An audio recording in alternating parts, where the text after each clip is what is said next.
We are live.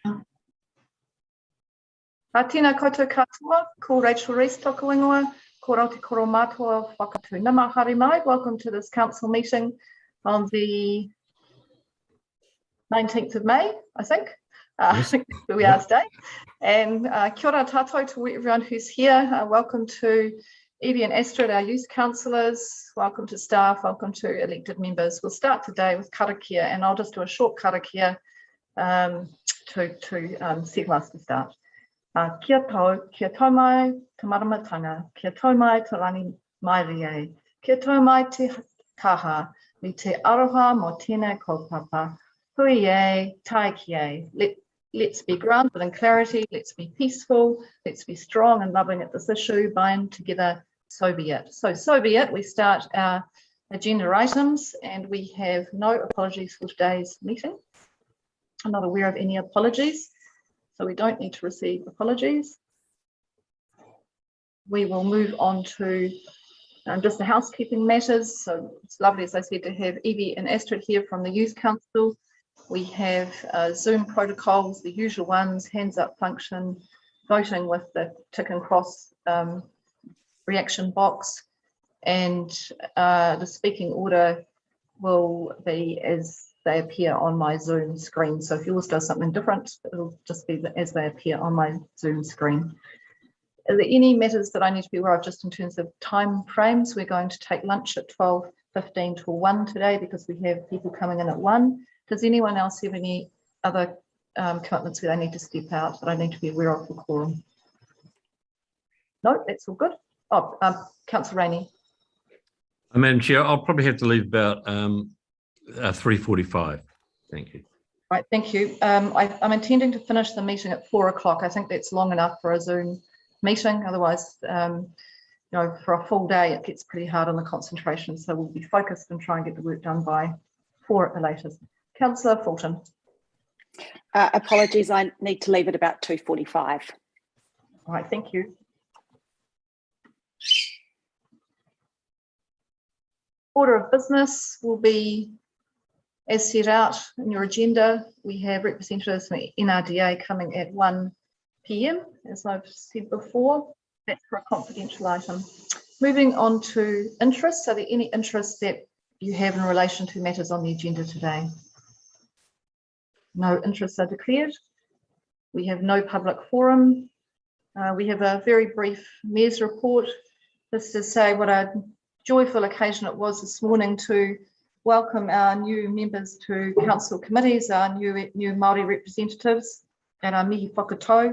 I think we're very fortunate to have 4 fantastic people joining the council committees, and Tom and Naomi and Chanel and Nell will be fantastic contributors to the discussions and decisions around the council table. So really special day for us, and we look forward to welcoming them into our committee meetings. Hopefully they can be in person rather than on Zoom, because I think that will be so much better for welcoming new members, but really special day. I just thank everyone who was able to be there this morning. I know it was difficult for some people that had other commitments and couldn't make it, so thank you for sending through your apologies. The other item I just want to cover off very briefly, and I will do it briefly. I think it's important that I do comment on the earthquake-prone building status of both Civic House and the Post Office Savings Building.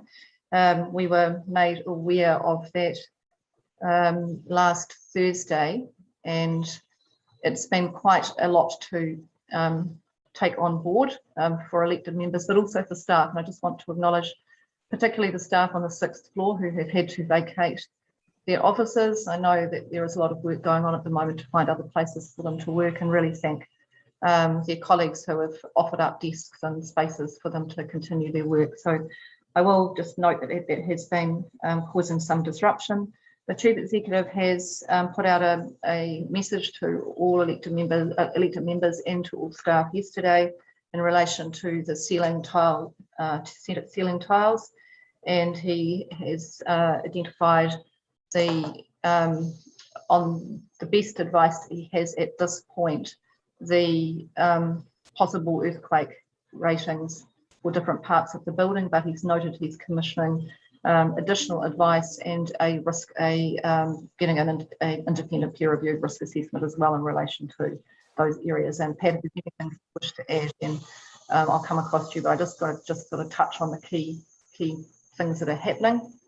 The building is, Pat has sent out a message yesterday to say that there's, that based on the risk assessment there, the building does not have to be closed, that it can still be used. There's nothing there that is signalling that it needs to be closed in relation to the ceiling tiles in his view. I think we'll be getting more reporting. Chief Executive's we've had quite a few questions already as a result of Thursday, just in relation to how we got to here. But the focus at the moment has been actually on making sure that the building itself and the people who work in it and the people that visit it are properly provided for. So that has been the focus this week.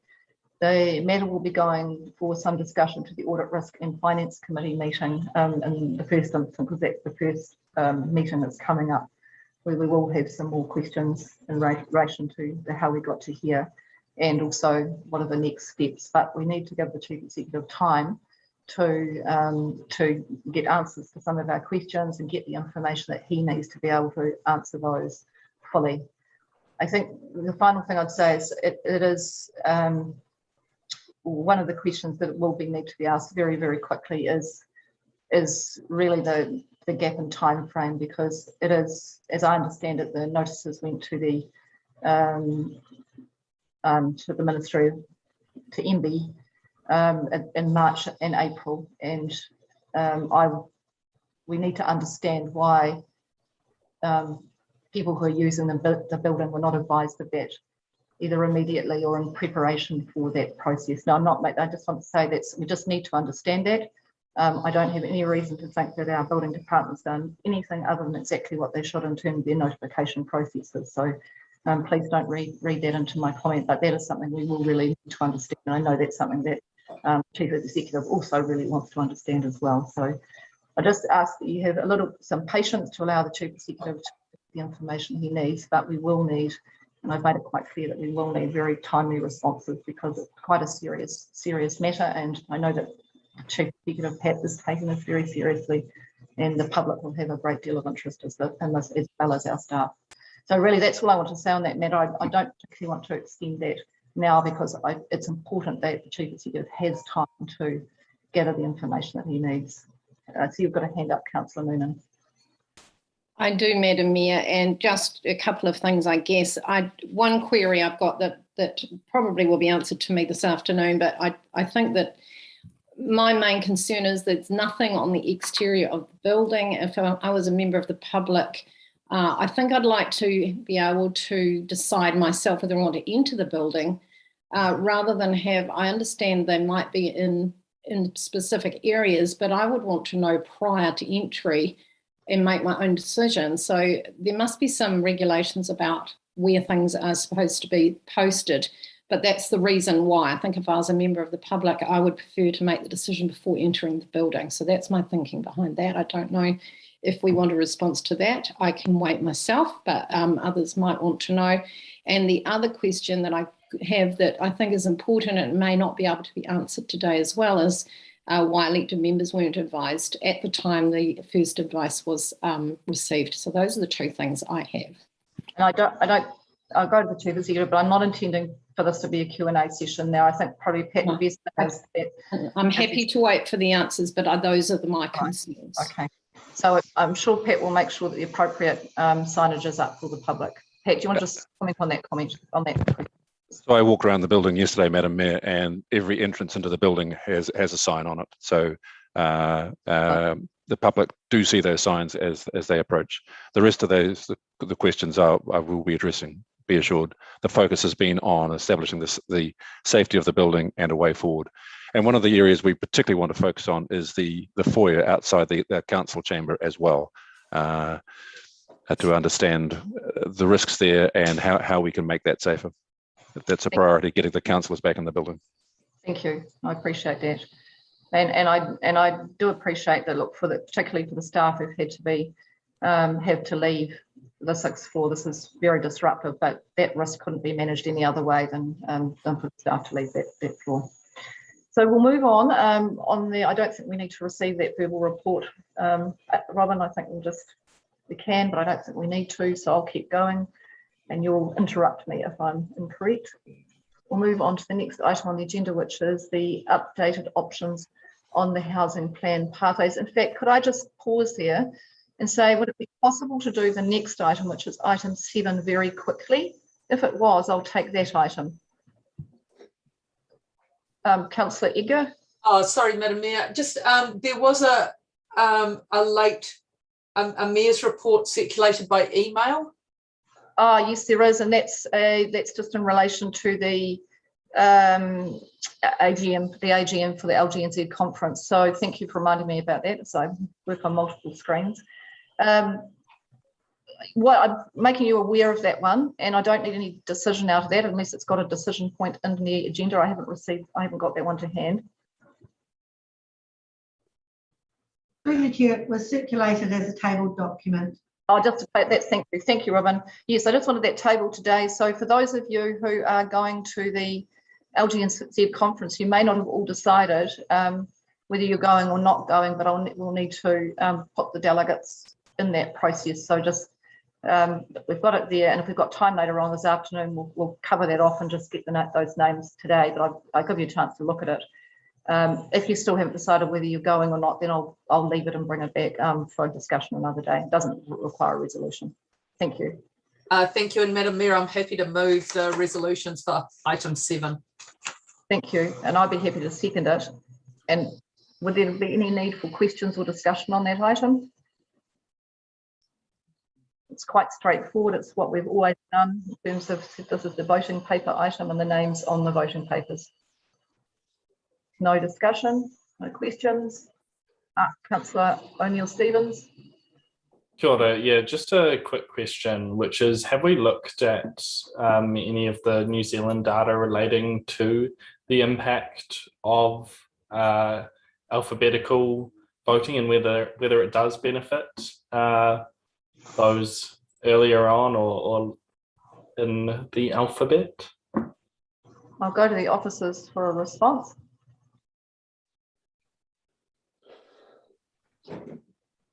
Sure, Deborah. Kia ora koutou. Can you hear me okay? We can. Great, that's a good start. Thank you, and through you, Madam Chair, in response to Councillor O'Neill-Stevens' questions, there's been a reasonable amount of investigation and also anecdotal evidence on this, and it does seem that alphabetical order does tend to provide some, albeit unintended, benefit for the candidates whose surnames are fall earlier in the alphabet. So it's fairly generally accepted that computerised random order is fairest to candidates and provides, yeah. Thank you. Any further questions? In that case, I will look. Do anyone wish to debate? It's been moved and seconded. No debate. I'll put the motion if you'd like to vote. That would be great. So all those in favour or against by tick or cross.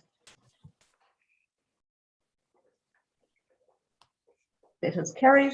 Thank you very much. We'll go back to item. Thank you.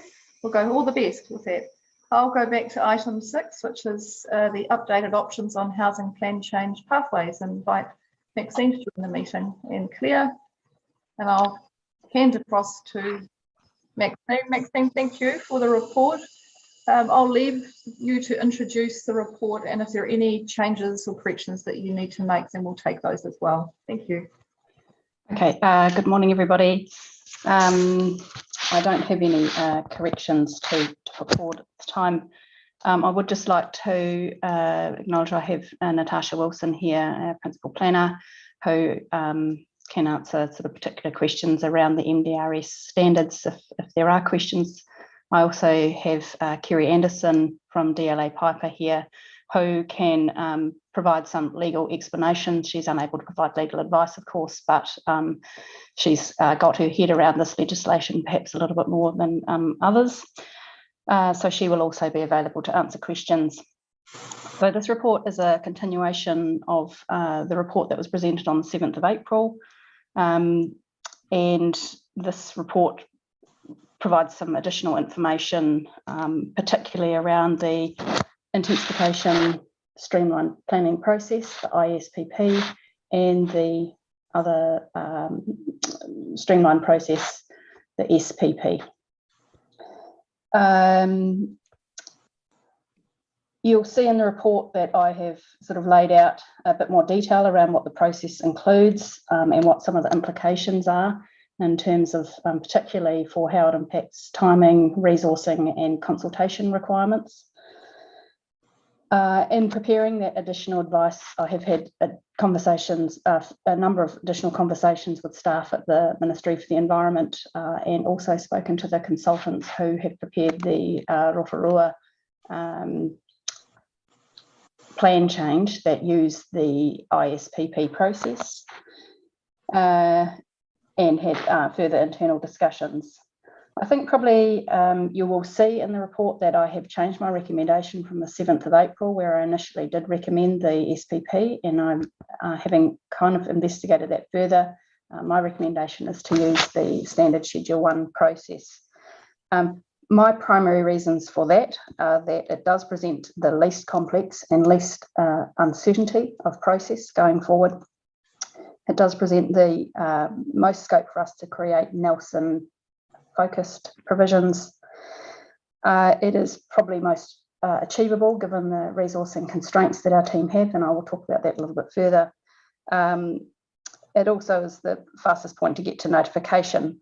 The downside, of course, is that it does present the largest risk of appeals that may draw out that process at the end. In terms of the additional information around the ISPP process, what we've come to the conclusion is that while there is some flexibility to create some Nelson-based provisions in it, there isn't a lot of flexibility. So it really relates to being able to control height and density provisions. And that is controlled by these things called qualifying matters.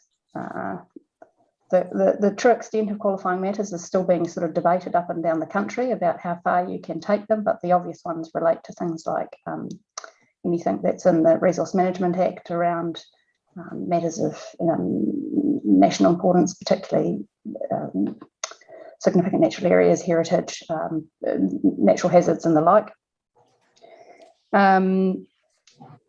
But there are limitations on what you can put through that ISPP process. The legislation really relates to the enablement of more housing.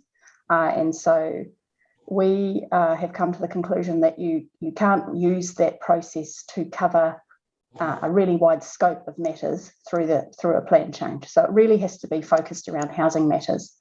And so our concern with the ISPP, among others, is that we have planned to go out with quite a comprehensive update to our natural hazards provisions to manage the risks from those hazards on housing. And we are concerned that that wouldn't necessarily fit within the intent of the legislation and would drive us to have a parallel plan change process. That in itself is not really a huge problem, but just given our resourcing capacity constraints does present some problems for us. There are some other issues with the ISPP that emerge more clearly. One is in relation to private plan changes. And in that regard, where a plan change has not had a decision, the plan change has to be brought into the new council plan change to introduce medium density residential standards. And so that would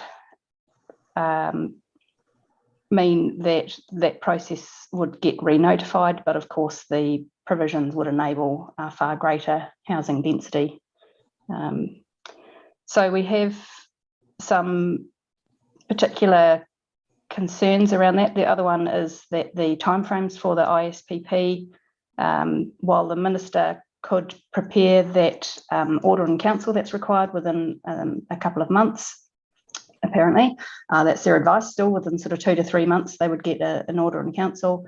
There's still some additional work that would be needed at the front end of that, particularly around consulting at a minimum with iwi and key stakeholders.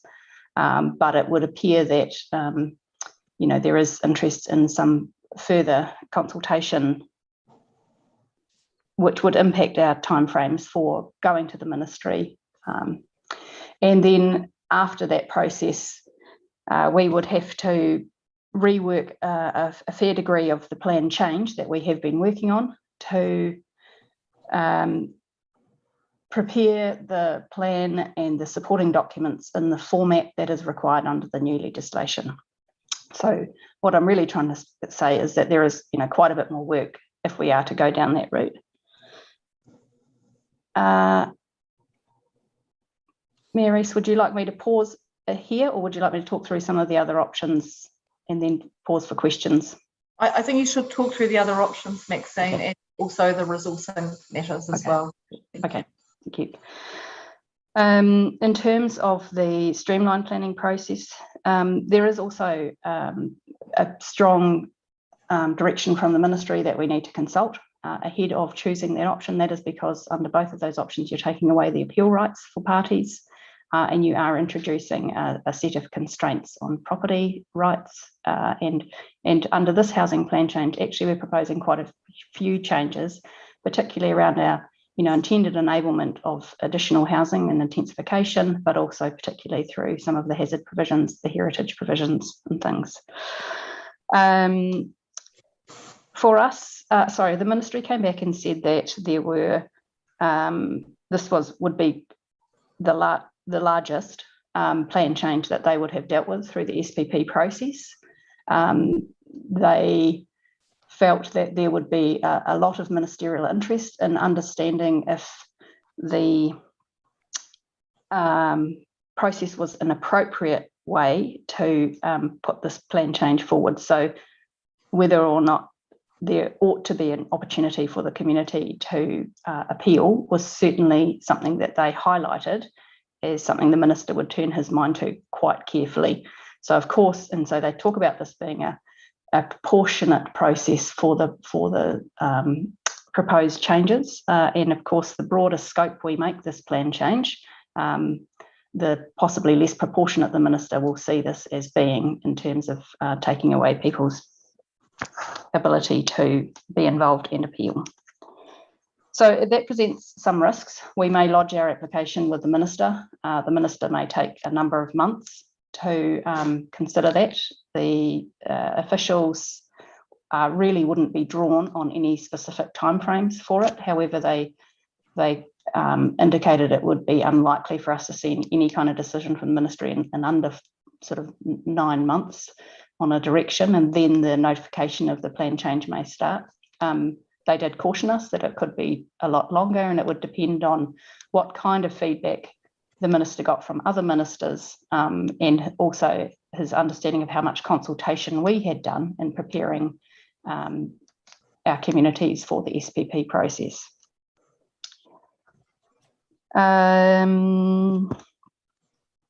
I also note with that the timeframes for the plan change get set by the minister as well through a direction from the ministry. So you do lose an element of control over certainly the process, and to some extent there may be requests to amend the content as well.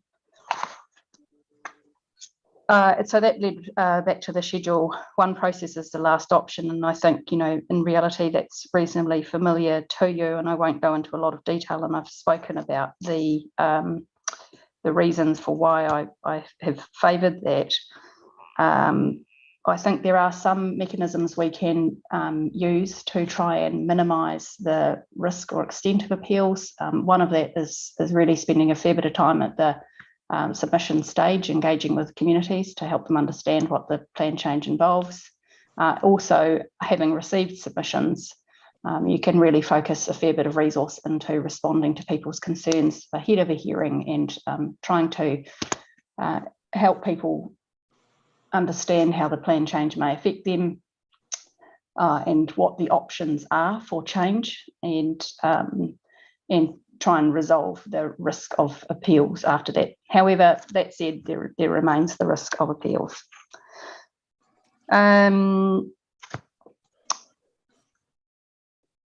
So I think I've highlighted that there is a strong need for consultation on the ISPP and the SPP process, and that is really a sort of a call that I would need direction from yourselves as to what extent of consultation you might be seeking.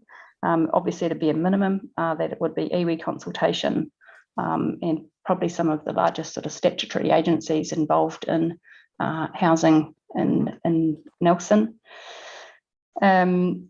And we ideally would have a preferred option that we would be speaking to them about. So if today's report does not go with Schedule 1, then I would need it would be preferable for me to have a preference from this council as to what we are speaking to other parties about. So just coming back to the matter of resourcing and why this is influencing some of the decision making or recommendation that I have made. We are a small team. I think I've highlighted that previously. We're carrying multiple vacancies that we are struggling to recruit for. That is a national issue. It's unlikely to get any better in the foreseeable future, and by the foreseeable future, I'm talking the next 2 years.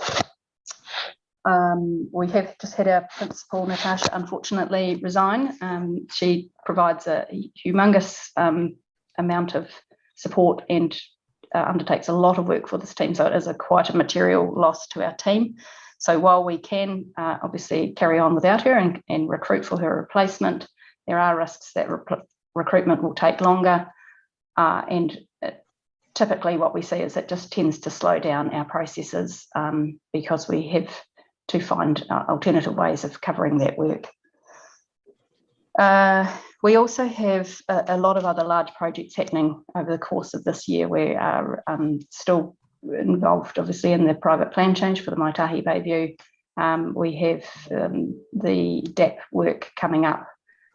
We have other natural hazards work happening at the moment. We have a series of national directions coming through and the legislative change happening later this year.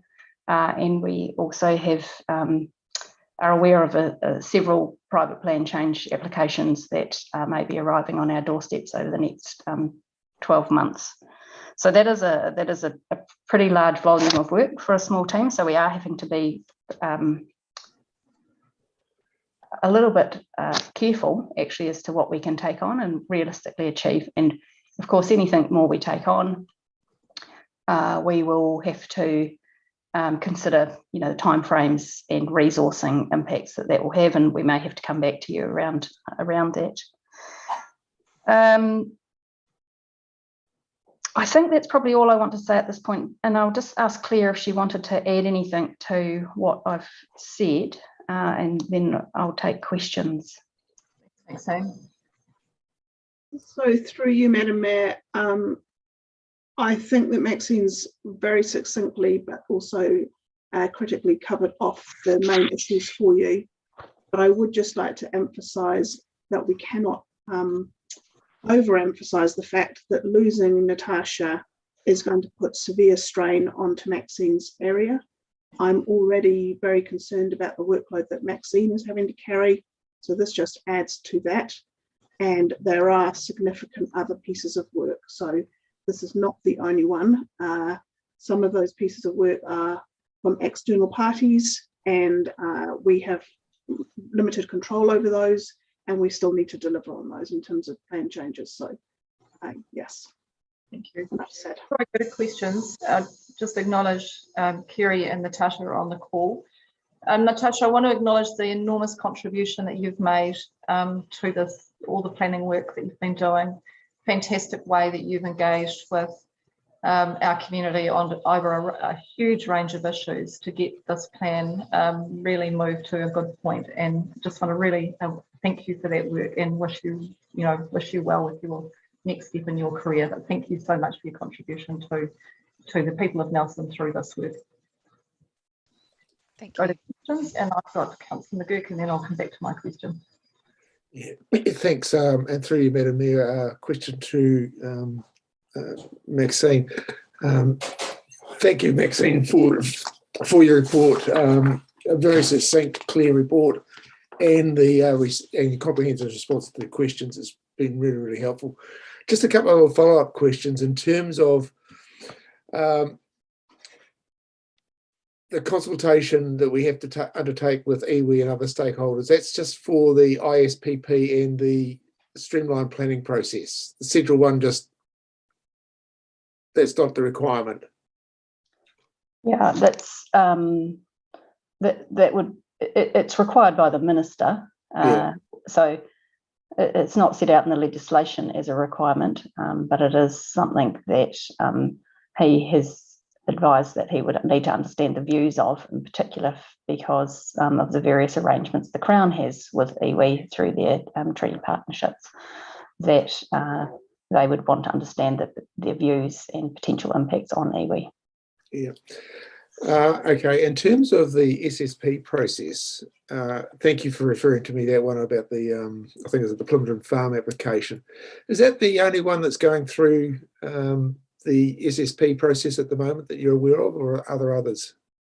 No, there are a few others. There's not a large number. There's been, I think, sort of, I'm going to say there's 5 that have gone through, and I think there was another one that's live at the moment from the Western Bay of Plenty. I'm not quite sure of those exact numbers, but it's a handful as opposed to, tens. Yeah, okay. So that one you referred to, the Pyro, is that the larger one of that sort of scale you're looking at under using this process? Yeah, it seemed to be the one with the most complexity, but of course it actually, had one landowner who was proposing a quite a significant structure plan for that piece of land, and so, in terms of when the landowner was jointly involved in the plan change application, so the amount of people it was affecting and whose rights were being removed through that process was actually incredibly limited. Yeah, no, I appreciate that. It was like only about 380 hectares of rural land, one landowner. Yeah, I appreciate the huge difference between what's been suggested, what has been talked about, and that option.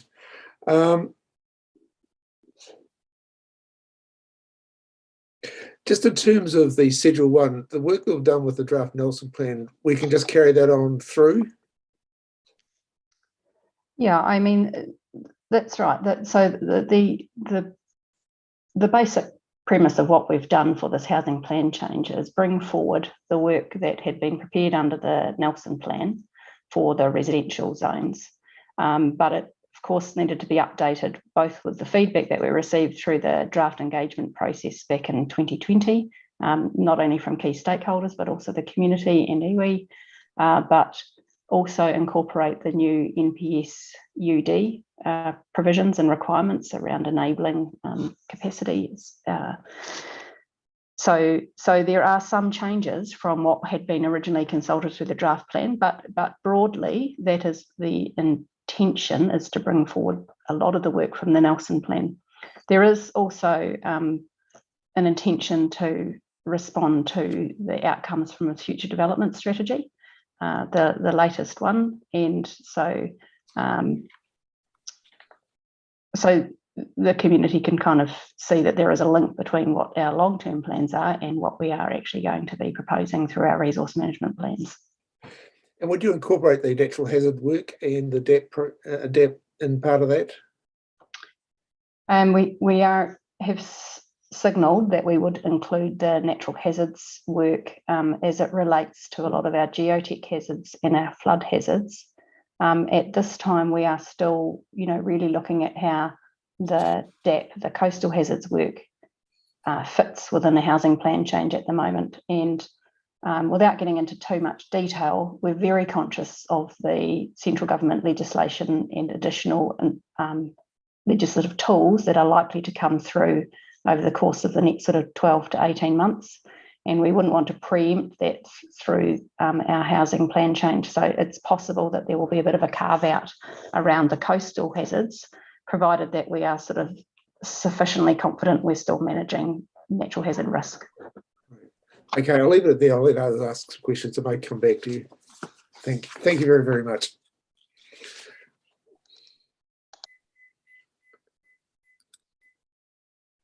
I just got a couple of questions, Maxine. One is just in terms of engagement and consultation. You made the comment about the need to, the Minister, consulting with iwi. Shouldn't we be consulting with iwi before we make this decision? I just wanted to, I may have misunderstood that. Yeah, no, their expectation is we would consult with iwi before going to the Minister, but the staff advised that if we hadn't consulted, then they would go and do that consultation. It was more than that, though. Or a question I have is shouldn't we, being the governors of Nelson City Council, be engaging with iwi before we make the decision about which pathway to take? If we're thinking about the partnership relationship and what we're trying to build on here, shouldn't we be, because we haven't talked process with iwi today, we've talked substance, but not process, and that would be an iwi chairs, that would be an iwi council partnership forum discussion. The mechanism by which we consult or discuss the pathways, yes. I mean, so today's meeting, if it was anything other than the Schedule 1 process by which we have other duties to consult with iwi and have been consulting with iwi for quite some time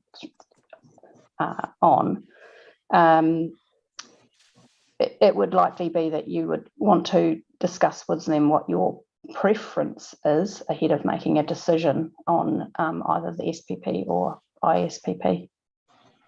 Yes, I think we would. Okay, thank you. And then the other last little question is just, well, it's not a little question, actually quite a big one.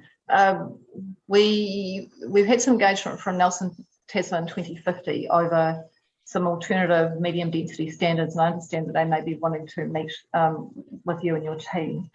I'm just wondering how, if we were to go down the Schedule 1 process, how, if there were discussions and consideration that actually those standards might actually be, quite a positive step, then, how would we introduce that sort of approach? Can we do that after with time to have that conversation? Yeah, we have had a preliminary discussion just this morning, actually. Yeah, I mean, my impressions is that there's a bit to work through if we are to change the approach to that proposal. You'd want to possibly consider whether it applied to parts or all of the city. You'd need to really look at how the planning provisions would work. You'd need to consider the implications for other infrastructure planning and property purchase and things like that, because it is quite an integrated approach that they are proposing. So in my view, there would be months of work to try and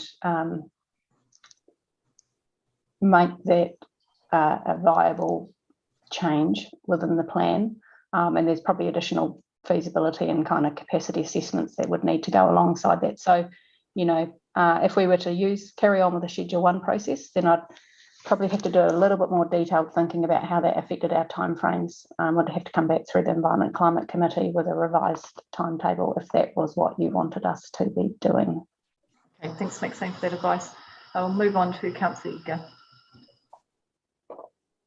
Thank you so much.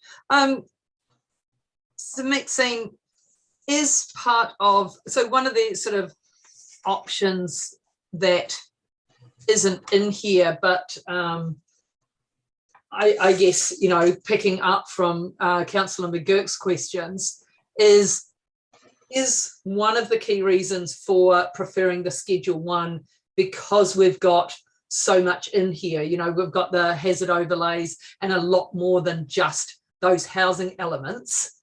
And so did you consider if it was easier to separate it out, to have a simpler, straight narrowly focused housing focused plan change that could be done through the SPP, for example, and then do the other ones through Schedule 1?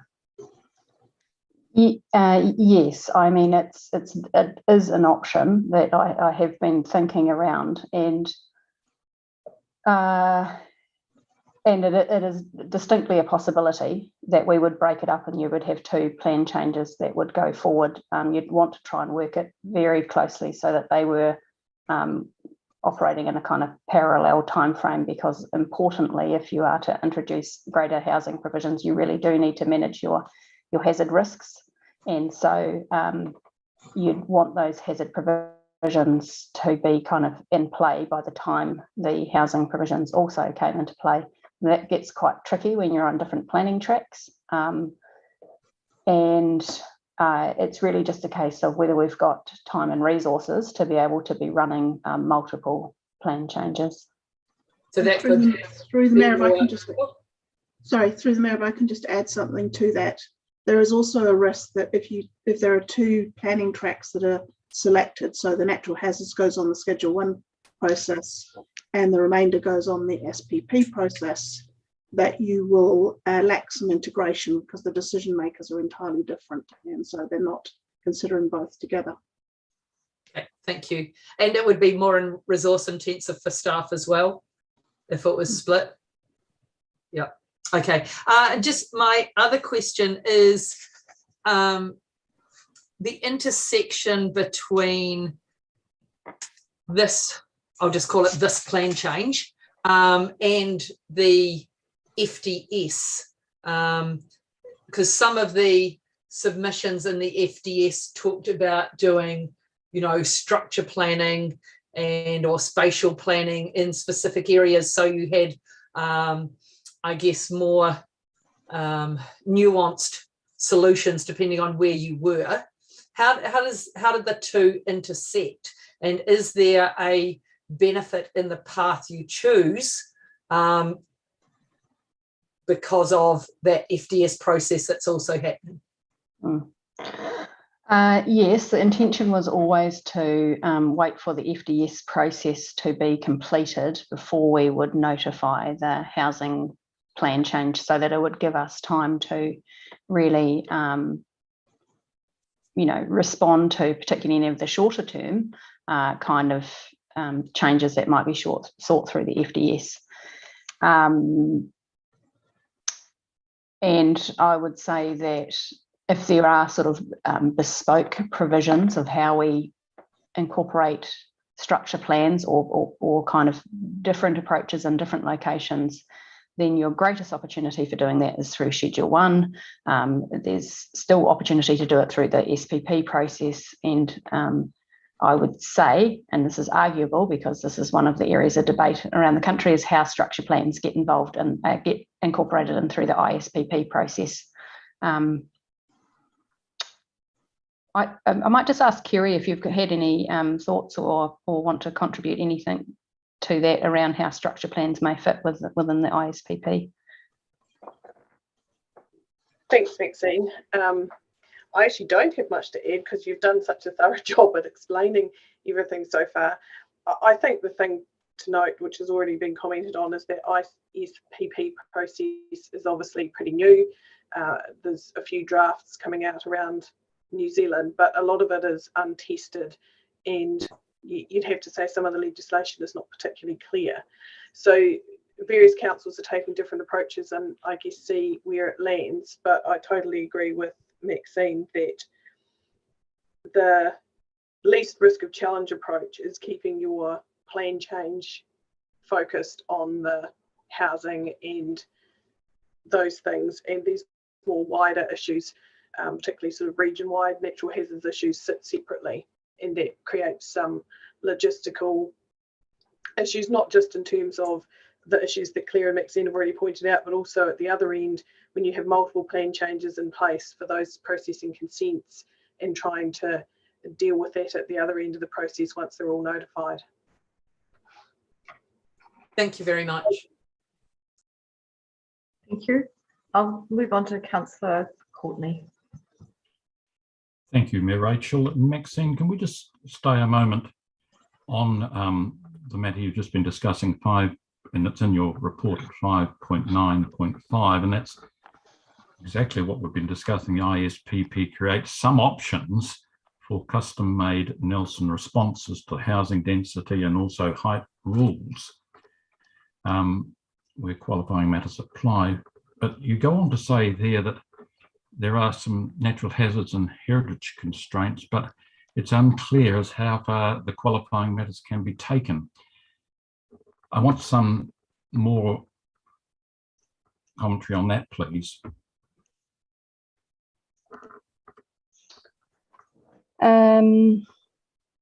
Well, I'll try. I'll try, but because it is unclear, it's difficult for me to say precisely how the scope can be affected.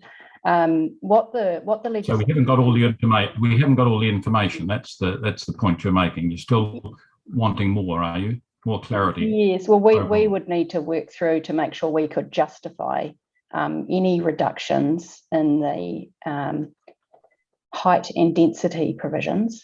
That's really what we're allowed to make changes to through that MDRS. There's the MDRS set of standards. We can make changes to height and density where there are constraints that would mean it was appropriate to make a reduction to the standards.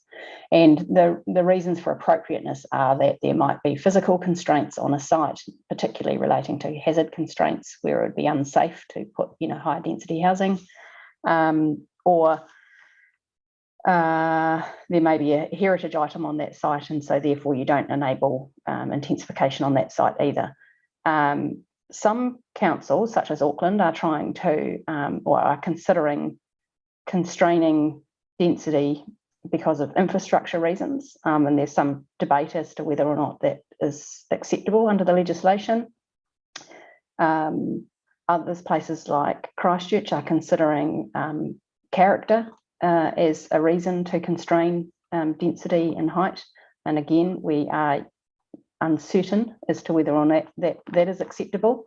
The ways in which this will get tested will be through the sort of submission process, and ultimately, if there might be appeals on points of law, judicial review sort of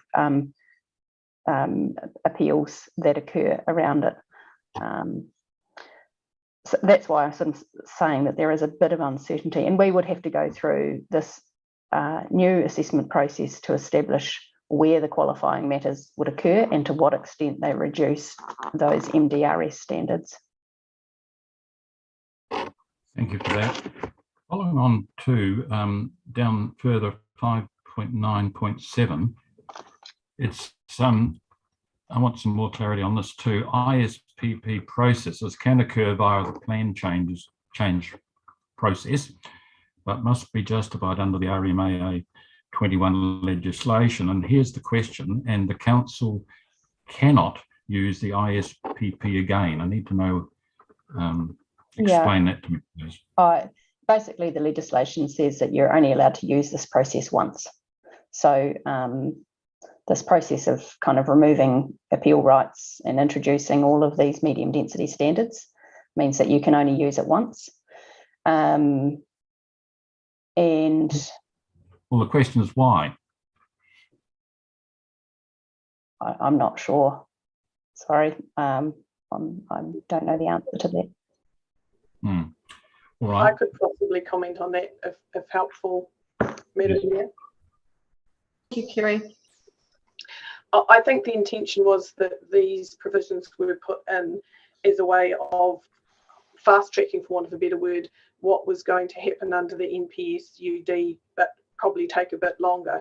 So the government has created this process to try and get these medium density rules in quickly, hence the August 2022 timeframe for everyone that's a tier 1 authority.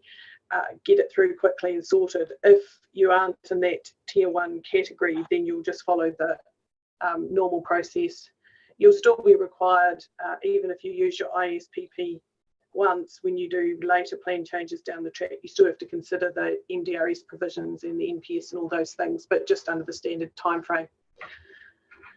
So it was just trying to make a difference as quickly as possible on the housing capacity front was the intention. All right, thank you for that. That's sufficient at the moment. Thank you, Councillor Courtney. I'll move on to Councillor O'Neill-Stevens. Thanks, Rachel. Maxine, so obviously within the report, there's a fair amount of discussion around what will be the fastest pathway to notification. Obviously, I think in a housing crisis, the more significant thing is when these rules take legal effect. So which of these pathways do you think would be the fastest to having a fully operational plan change? Well, there's a bit of a distinction between legal effect and fully operational. So I'll talk about legal effect. Yeah. The first point at which people can really start using the rules.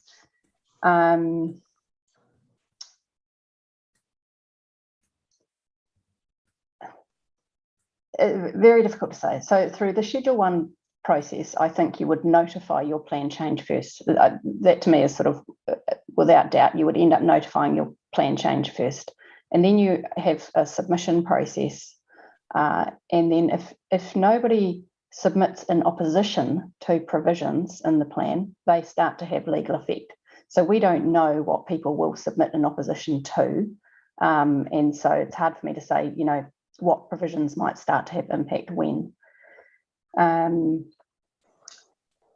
The ISPP would present the next fastest route for the rules having legal effect, because they have legal effect as soon as council notifies its plan change. All of the provisions have, sorry, not all of them, there are some carve-outs, but the majority of the housing provisions have legal effect from notification. And the SPP would be the same as if it was Schedule 1, but of course we would have had to have waited for the direction from the minister to have come through and then notified. Thanks. In terms of where the plan change is currently at, how aligned is it to current government policy statements and intentions?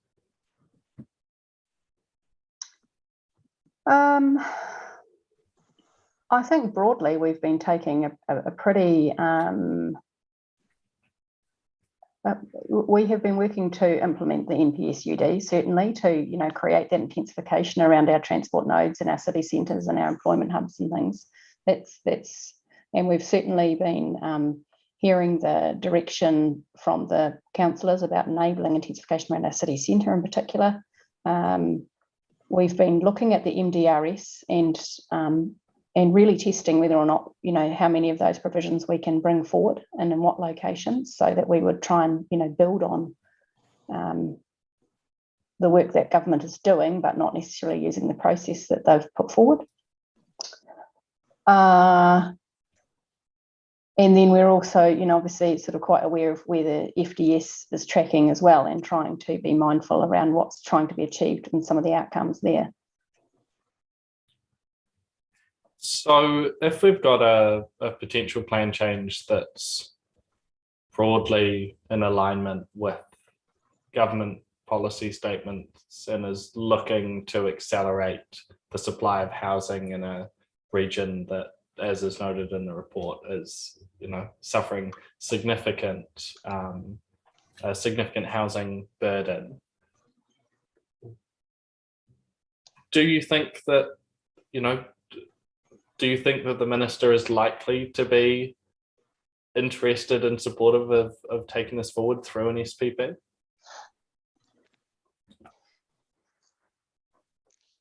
I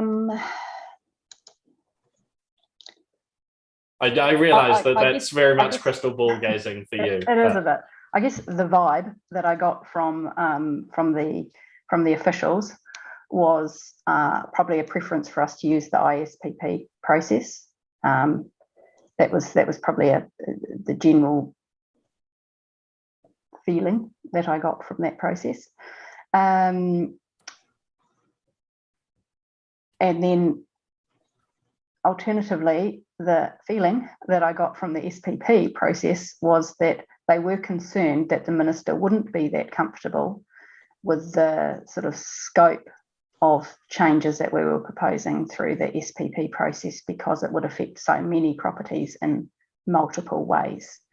Minister Parker is known for his support of the rights of people to have a say in process. So he might find it difficult to take away that opportunity. That's just really my view. Thanks. And then just finally, looking at plan changes in Nelson in the past and the engagement we've been receiving so far on some of the proposed changes through the Nelson plan, I mean, do you think we'd be looking at a significant number of appeals around the intensification and hazards provisions? Very, very difficult question to answer. I guess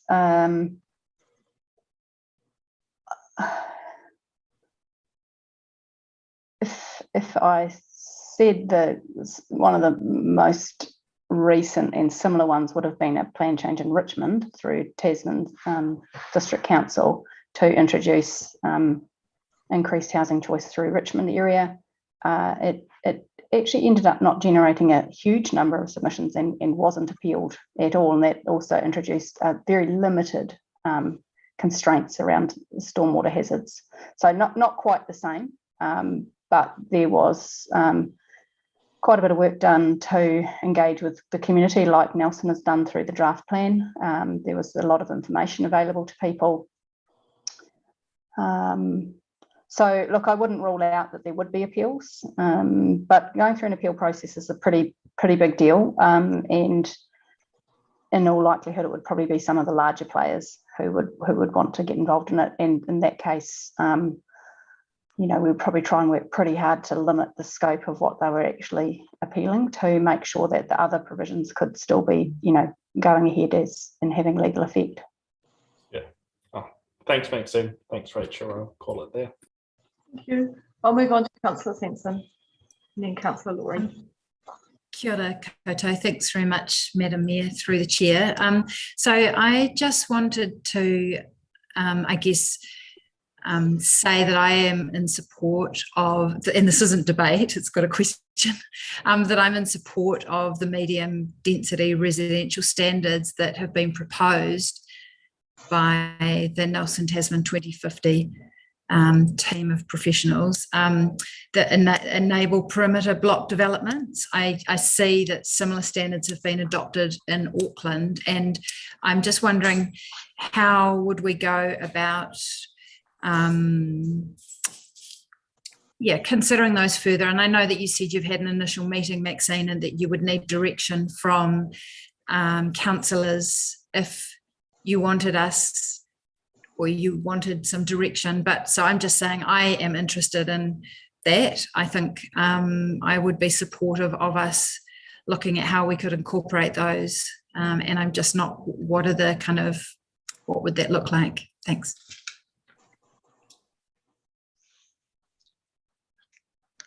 I've really had very limited time to sort of really consider how we would go through and incorporate that. I think, realistically, we would need time to assess how those provisions impacted not only the community, but capacity, the feasibility of providing them, and also what the actual planning provisions had to look like.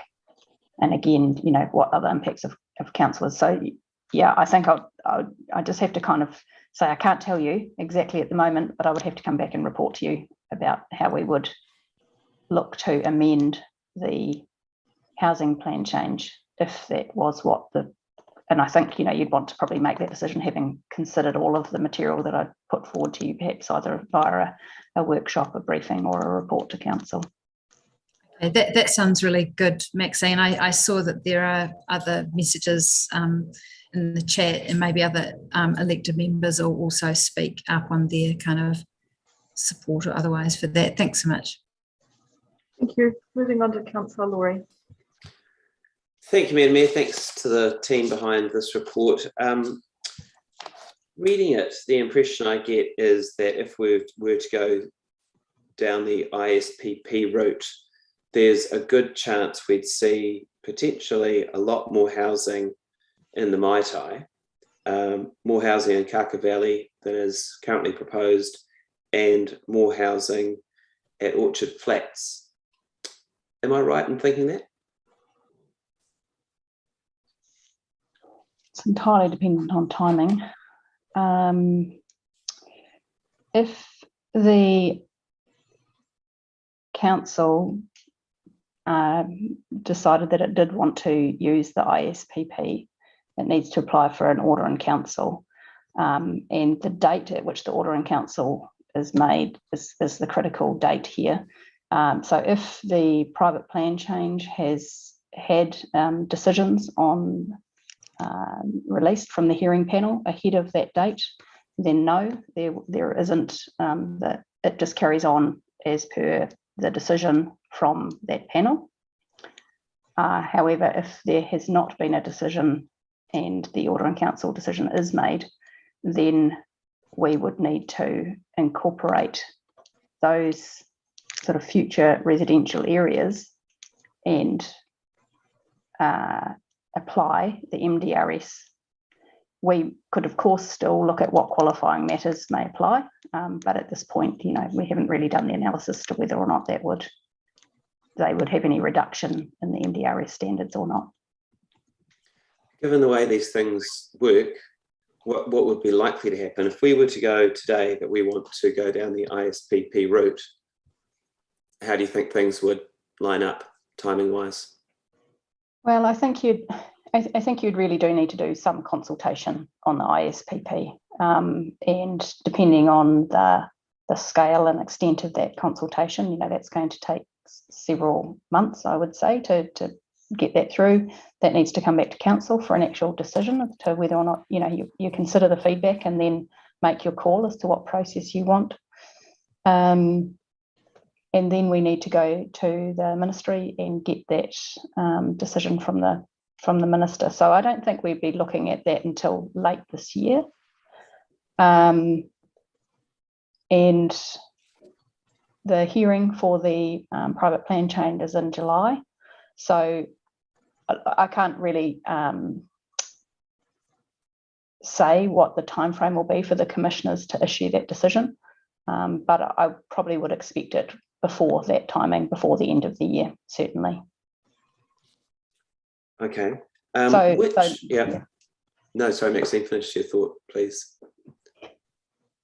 No, so I was really just saying that I think that the private plan change would have kind of completed its process insofar as getting a decision before the ISPP process really got underway. Okay. Next question through the chair. Which option creates the greatest incentive to develop multi-storey dwellings in the central city and around the central city?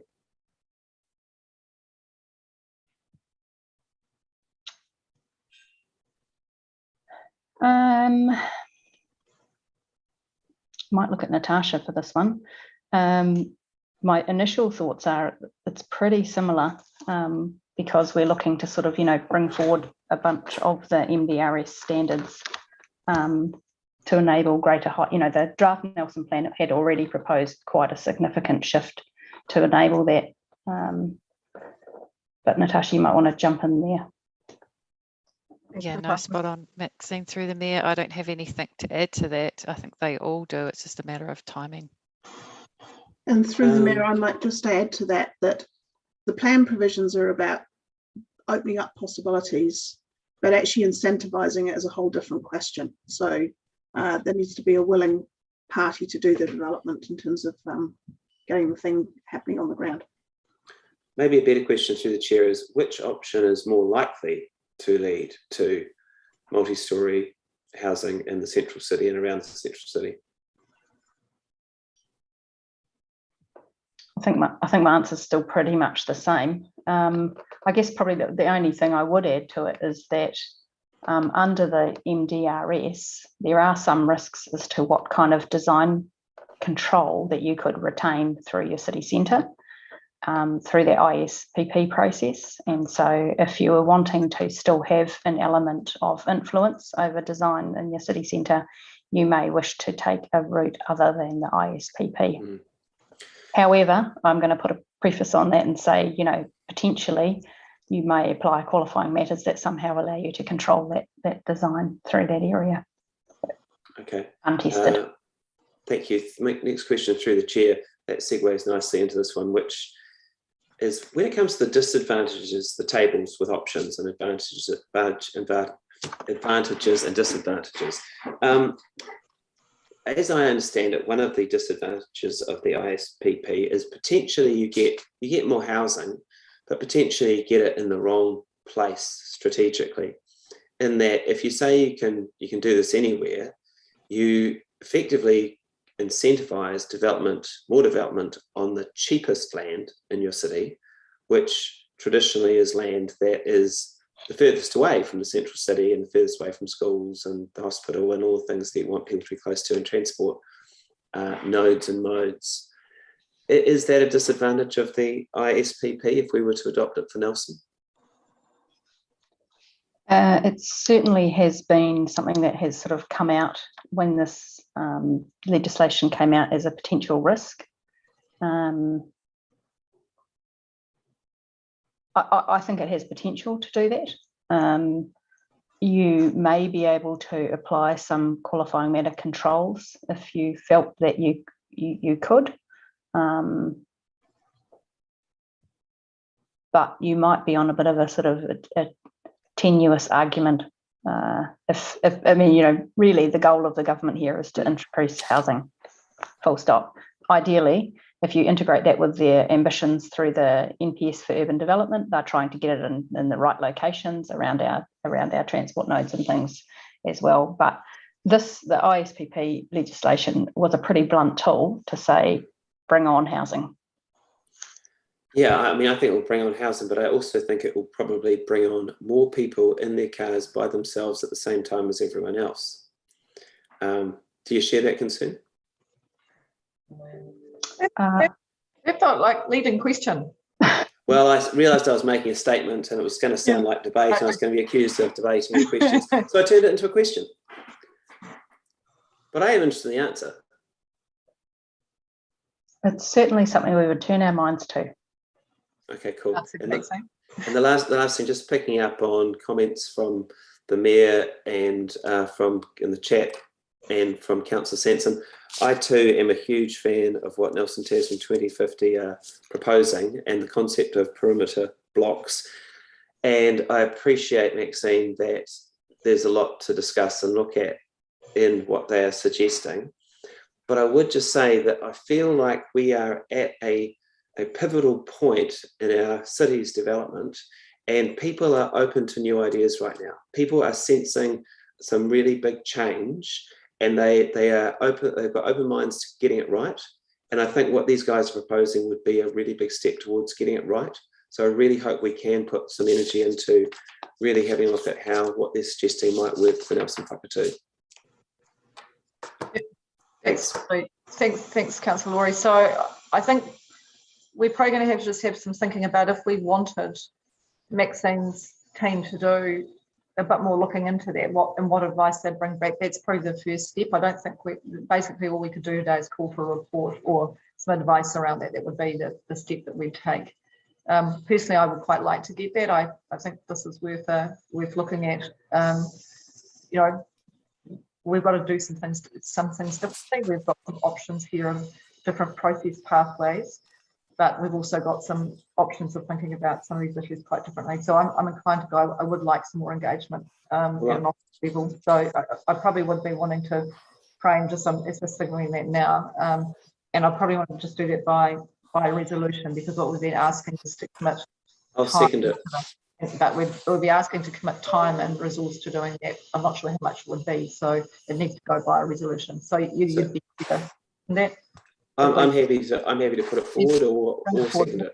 We'll work on some. We'll think about it whether we've got some words, but I want to sort of Claire particularly and Maxine some time to think about what would be the most valuable way to engage in that discussion. So, but I'll go back to the speaking order, and we've got Councillor McGurk and Councillor O'Neill-Stevens, and then I think we'll probably break for lunch. Thanks, Madam Mayor, and through you. I think you probably answered part of the question in response to Councillor Laurie's questions, but I'm just turning my mind as the issue of heritage and character and amenity, and that will come up. And wondering which is the best way of dealing with that particular issue is if we were to say, look, instead of trying to maintain a particular aesthetic style in a location, if we were to implement some kind of architectural controls, which would be the best method of doing it? Going through the Schedule 1 process, standard Schedule 1 process, or is it silent? Are the other two tracks quite silent on that particular aspect? I think your Schedule 1 gives you them. It's really open to you what you propose through Schedule 1. So that does give you the greatest flexibility, and the ISPP is the least. That's, you know, the SPP, again, you've got an awful lot of influence. You get to propose what you want. There's just a risk with the SPP process that the minister and all the ministries who get an ability to sort of comment or input on it, you know, seek a difference or want changes to the plan change, and we then have to consider how we accommodate that, and so that may result in something different than what we had originally planned. Yeah, okay. And one final question: Did you receive a report or a letter or something from the local branch of the Institute of Architects? Yes, we did. Yeah, is that? Well, they were concerned about the potential outcomes, particularly on sort of the urban design and architectural form in the city under the ISPP process. Yeah, okay. Right, I'll leave it at that. Thanks very much. Thank you. Move on to Councillor O'Neill-Stevens. Thanks. Just one question off the back of one of your answers to Councillor Laurie about intensification under the ISPP. When we're looking at development capacity, we use the ratio between land and capital value as to whether or not, you know, once that land value hits the magic ratio, we say that it's right for redevelopment. So I'm just trying to reconcile that with the idea that your intensification would be occurring on the low value land on the outskirts of the city. Can you reconcile that for me?